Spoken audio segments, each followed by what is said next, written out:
chers lecteurs et chers consommateurs. Aidez-nous et le réseau Plus que Pro à protéger, défendre les droits et les intérêts qui sont les vôtres et ceux de nos chers consommateurs de France. Et combattre le cancer que constituent ces pseudo-youtubeurs de l'intox et la désinformation. Parce que nous on ne triche pas de calomnie, on dit la vérité. Vous avez l'opportunité de vous abonner à la seule chaîne YouTube qui vaille. À vous de jouer. Merci de nous avoir donné votre confiance. DS Autotransact Talange, réseau Plus que Pro pour la défense du consommateur. Toujours dans le cadre de notre principe de transparence et dans le cadre de la défense des consommateurs. Aujourd'hui, nous allons évoquer, et nous sommes samedi matin, les joints d'injecteurs, puisque nous allons intervenir sur cette réparation après-vente. Comme vous pouvez le constater, on a un bruit de retour de flamme, le fameux chip chip chip chip chip chip à chaque tour moteur dans les pures distributions. On en passe bien. Là on a le cylindre 1 et le cylindre 4 en défaillance. Donc on va remplacer les 4 joints. Premier élément, voilà ce que c'est que les joints. Joint par flamme en cuivre, joint d'étanchéité et ici l'entretoise sur le porte-injecteur. Voilà, un cylindre, 2 cylindres et les 2 autres là-haut. Enfin bref, voilà. Un kit par cylindre, donc 4 cylindres, 4 kits. Donc là, ici, c'est l'outillage que nous allons utiliser. Nous avons sorti l'ensemble de l'outillage. Je crois qu'il manque un élément essentiel. C'est évidemment l'empreinte de 7 pour les 2 vis du porte-injecteur de chaque cylindre. Voilà, donc là, on a tout ce qu'il nous faut, exactement. Tout, sauf il manque le marteau, mais voilà. On a tout ici, la lock kit pour reposer les durites HP haute pression, 2000 barres de pression, je le rappelle.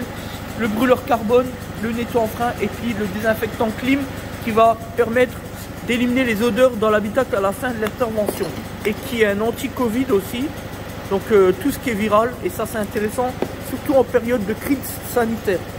Voilà, alors pour raconter l'histoire, là on a eu affaire à un client qui est venu nous voir après avoir consulté les avis clients qui sont ceux de notre établissement sur le site internet avec Plus que Pro.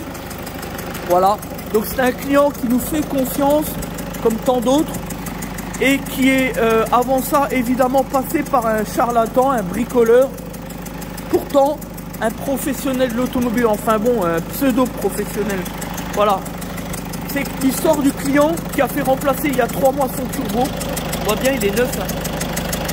Mais le problème, et encore une fois, c'est ce que l'on dit toujours, le remplacement du turbo est soumis à une campagne de rappel. Donc quand on change le turbo sur ce type de moteur avant mai 2010, donc c'est-à-dire avant l'évolution du moteur DV6 qui a donc eu lieu en mai 2010, eh bien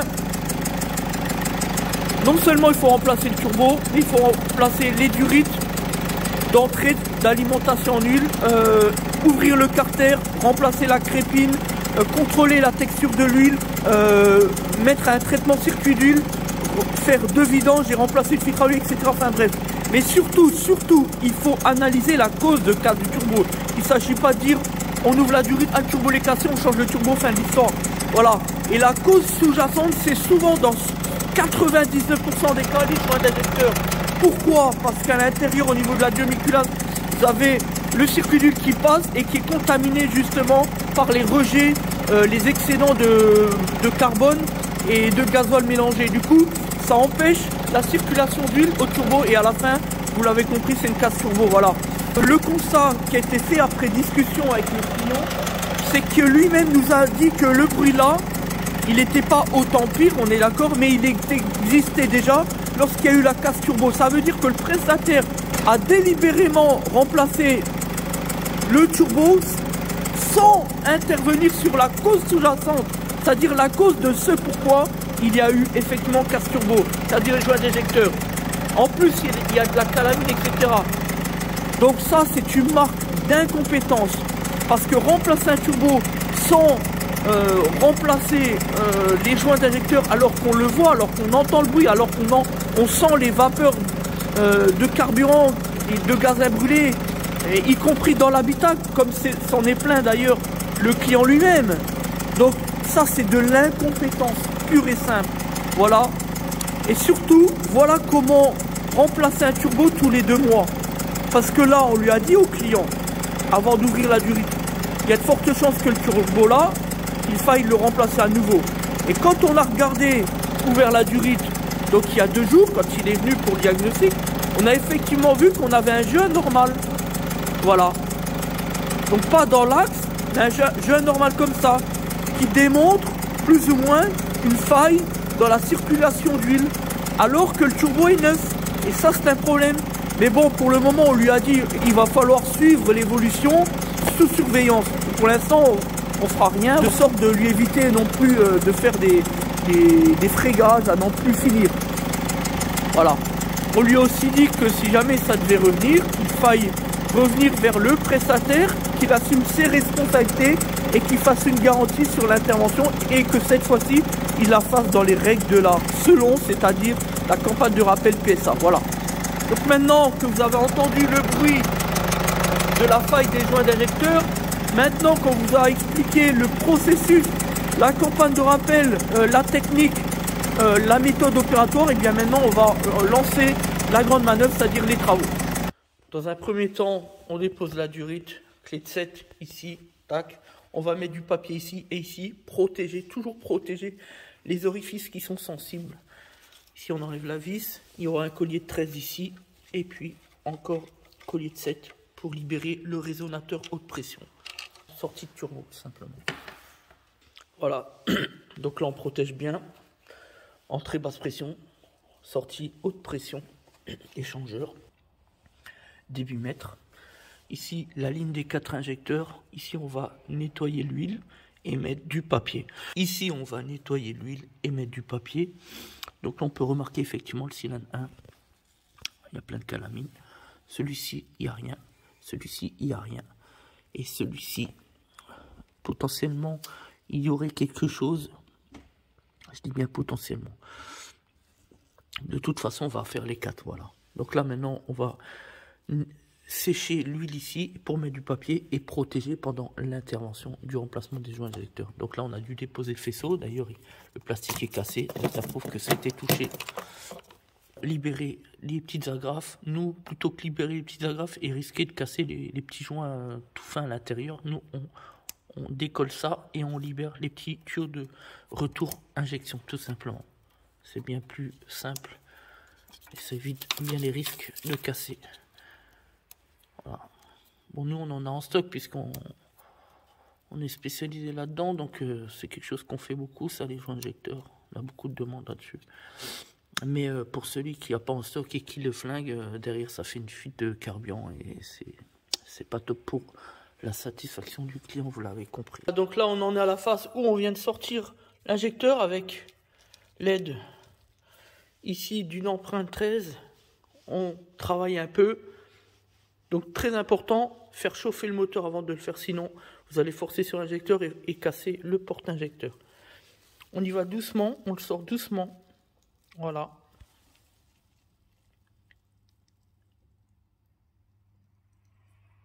Voilà. Et surtout, on fait très attention à la pointe de l'injecteur. Jamais le toucher. Le faire toucher. Voilà. Donc ça, c'est cylindre numéro 1. On le positionne à droite. Donc le but après, ensuite, c'est donc d'utiliser la brosse métallique. On va bien dégraisser, bien nettoyer le plan de joint ici, tout en faisant très attention à la pointe. On va bien nettoyer aussi le pas, le filetage sur la durite HP haute pression. Je rappelle qu'il va à 2000 bars de pression. Voilà. Et puis ici, bien brûler ici à l'intérieur pour pouvoir bien libérer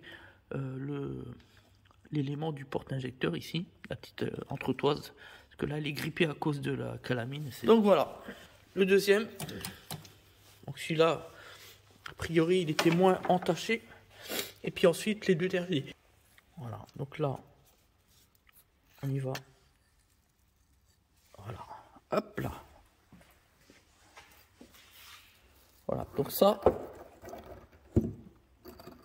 ici vous avez l'entretoise aussi qu'on va remplacer, qui est normalement blanche. Mais bon là, évidemment, vous voyez, c'est ça. Ça doit être libre comme ça. Et là, elle n'est pas libre parce qu'elle est grippée. Quoi que si.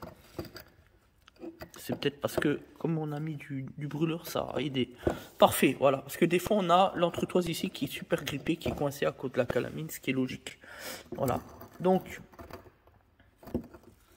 ici, vous avez le retour injecteur. Quand on enlève la petite agrafe, on a un tout petit joint vert. On va vous montrer ce que c'est. Voilà, donc les joints verts, c'est ça. Tout petit joint vert. Et sinon, pour être plus précis, ici, vous avez un faisceau de retour. Et le petit joint vert, il se met juste au bout, ici. Voilà, tout simplement. On peut retrouver la même chose ici. Sauf que là, il n'y en a plus. Il n'y en a plus, tout simplement parce qu'on les a utilisés quand on en a besoin pour dépanner des clients, simplement. Voilà. Donc maintenant, l'idée, c'est de nettoyer l'ensemble autour. On va protéger le trou. Et on va ensuite enlever le joint par flamme pour bien dégraisser au fond avec l'outil qui va bien, une petite brosse spécifique dans le puits du porte-injecteur. Une fois que tout est dégraissé, on pourra donc reposer l'injecteur forcément. Une fois qu'il sera propre avec le joint neuf, enfin l'ensemble des joints neufs, puisqu'on va changer aussi l'entretoise qu'on retrouve ici. Et puis le joint d'étanchéité juste en dessous, voilà. Voilà pour l'entretoise. On peut voir les petits bouts de résidus de calamine.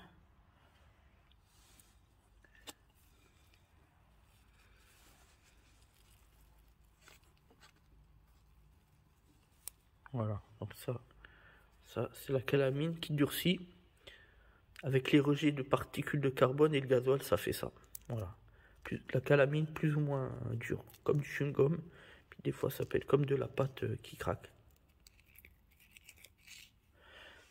Voilà, donc là on vient de sortir le joint. Vous voyez, avec la calamine, vous pouvez constater qu'on a bien nettoyé déjà autour et qu'il nous reste tout simplement à remplacer le joint d'étanchéité noir que l'on voit juste ici à jour. Voilà. Voilà. Alors voilà la différence entre un joint cramé. On voit que l'axe intérieur, le petit rond là, le trou, est élargi. On le voit bien par rapport au neuf, ancien et neuf. On voit bien. Donc là, on va remplacer les joints.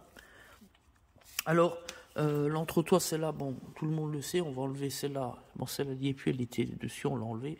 Et remettre ça contre, rien d'extraordinaire. Pour ça, pareil, on le met au fond de la culasse. Le côté bombé, toujours dans la culasse. Ici, ça c'est bombé. Dans le bombé, c'est celui-là.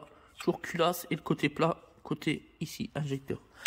Mais par contre, pour ça, là on a plein d'erreurs. Même des professionnels qui sont incapables de faire le travail sérieux. Ça se met avec la partie intérieure à l'intérieur de la fente. Et non pas comme ça sur l'injecteur. On est d'accord. L'intérieur là, il doit bien être plié comme ça. Il doit être pincé comme ça à l'intérieur de la gorge en fait. Tout simplement. Voilà. Et je sais qu'on a souvent des cas comme ça, de fuite d'huile à cause de ça, qui est mal monté tout simplement. Enfin bref. Voilà, donc c'est parti pour le nettoyage. Et la réfection donc, des injecteurs. Voilà, donc là on vient de nettoyer l'injecteur. Vous pouvez le constater, il est nickel. Là c'est bien libre. Le filetage aussi. Et ce qui est important c'est ici en fait, à l'intérieur.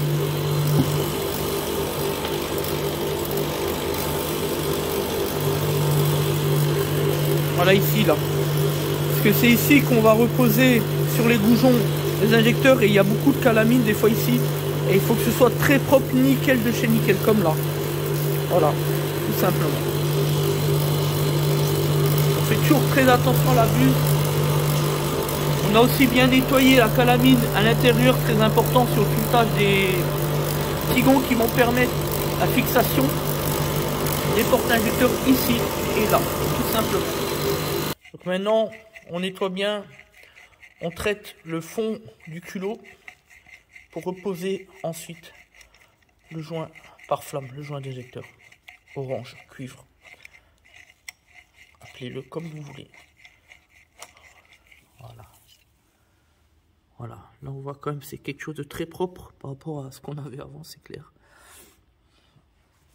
Voilà, donc là on a bien traité les deux joints, puisque vous pouvez constater, on a le culot qui est très propre, il n'y a plus qu'à reposer les joints d'injecteur, idem ici. Voilà, donc là c'est nickel. Donc maintenant on va passer à la vidéo, les deux injecteurs centraux là qui ne sont pas impactés, mais on va quand même remplacer les joints pour la forme. Voilà, on va faire ça à vitesse grand V pour pouvoir revenir sur la fin de l'intervention tout simplement. Mise en place des joints d'injecteur.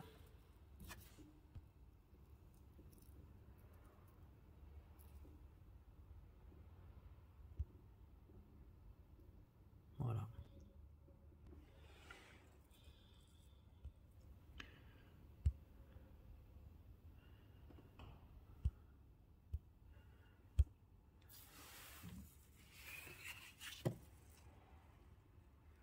On a repositionné la pose des injecteurs. Donc ceux du milieu, on vient de les terminer, hein, rien d'extraordinaire. C'est la même chose que ce qu'on a vu sur celui-là et celui-là. Donc maintenant, on va fixer avec la Loctite pour vous montrer le travail sérieux qui doit être entrepris.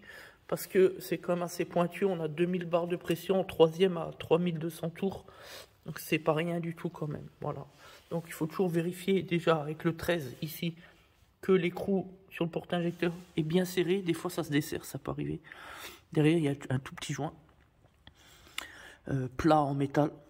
Et après on met un peu de Loctite sur le filetage. On rapproche la petite ici la petite vis. On dégraisse bien, on nettoie le frein intérieur, on souffle et on positionne et on rapproche et on serre un premier coup. Et ensuite seulement on va bloquer le porte-injecteur et cette fois-ci là ici on peut faire le gros serrage au couple avec la petite clé dynamo métrique. Voilà comment que ça se passe. L'objectif c'est que ici ce soit bien en place avant qu'on puisse serrer le porte-injecteur tout simplement. C'est du bon sens mais enfin bon bref. Voilà, donc ce qu'on a fait, on a fait une première tentative d'appui avec l'injecteur pour voir que tout est bien en place. On serre les deux vis, on voit que c'est bloqué et là maintenant on peut redesserrer. Donc l'injecteur c'est en place. Maintenant, ce qu'on va faire comme on a dit. Un peu de Loctite, on fait attention d'en mettre bien sur le filet et pas ailleurs.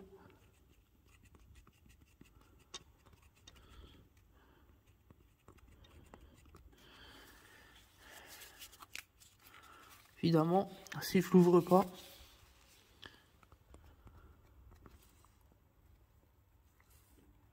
Voilà, pas besoin d'en mettre trop, mais on en met sur toute la surface, voilà. Comme ça, voilà. Ensuite, on met en place la vis. Alors, je le conçois. À une main, c'est pas évident. Voilà. Donc là, c'est bon. Vous voyez, on y arrive quand même. Et on va faire un petit blocage. Clé de 14. Ici, c'est du 13. Et ça, c'est du 14. Donc, clé de 14. Et on fait juste un petit serrage. Juste pour mettre en place la durite sur le porte-injecteur. Juste en appui. Pas besoin de plus. Petit serrage. C'est tout. Et maintenant, on va pouvoir effectivement serrer l'injecteur. Parce que là, on voit qu'il bouge, même si la durite la tient. On va donc serrer les deux vis, ici et là devant, avec une empreinte de 7, tout simplement. Donc voilà, on vient de terminer l'intervention. Donc ce qu'on va faire la mise en route. Donc on préchauffe une ou deux fois, peu importe. Voilà, donc au début, normalement, on doit entendre des petits clac-clac, c'est normal, avec le nettoie en frein qui n'est pas totalement séché. Les petites impuretés qui potentiellement sont entrées dans la culasse, peu importe, même si on a fait attention, il y aura toujours des petites micro-poussières qui vont faire qu'au début, ça va faire clac, clac, clac, clac. Et ensuite, on va retrouver le bruit du moteur traditionnel et on va pouvoir constater la différence entre l'avant et l'après. Rappelez-vous, au début, on avait les bruits de tchip, tchip, tchip. Voilà, donc on va faire une mise en route.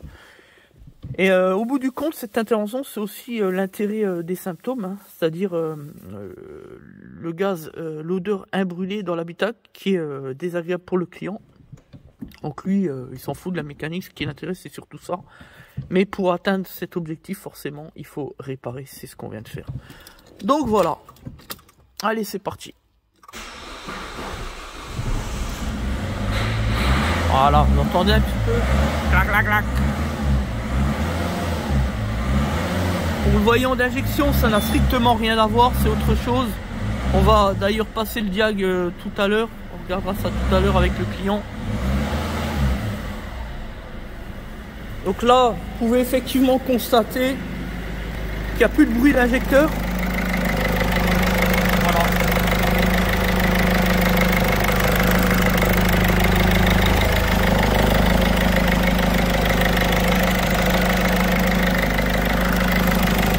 Voilà, donc on arrive sur l'intervention qui touche à sa fin.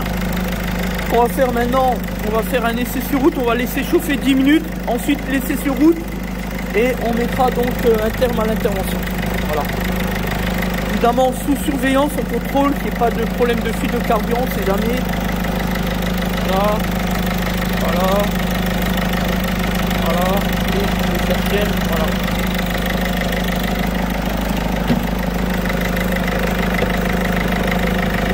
On va faire, on va la sortir en attendant qu'elle chauffe et on ira laisser.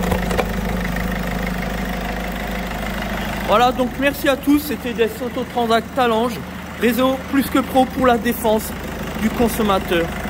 Merci de nous faire confiance et à bientôt.